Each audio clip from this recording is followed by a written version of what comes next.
Azroil alayhissalom Rasululloh oldilariga o'tirdilarda, salom alik qilib diydorlashganlardan keyin, "Ya Rasululloh, Alloh sizga izn berdi.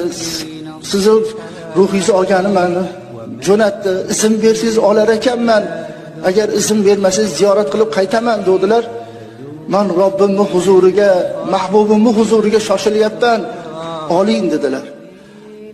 Azroil alayhissalom boshmaldaqdan, tovondan, tizzadan kindikka jon kelganda, "Ya Azroil, o'lim ham shunaqa bo'ladimi? Meni ummatim qanday chidar ekan?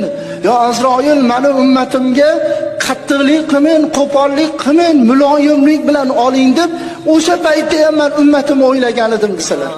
Hazrat Ali aytadilarki, Rasulullohning oxirgi holatlari-yu, namozga ummatimni buyuraman,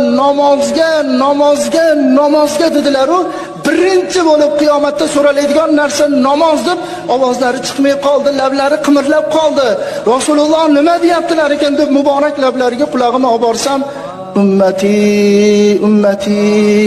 deyotgan ekanlar. "Ey Alloh, meni payg'ambar qilding, menga ummat berding, shu ummatni qiyomat kunida shafaat qilishlikni menga bergin" deb Rasululloh yig'layotgandilar deydi.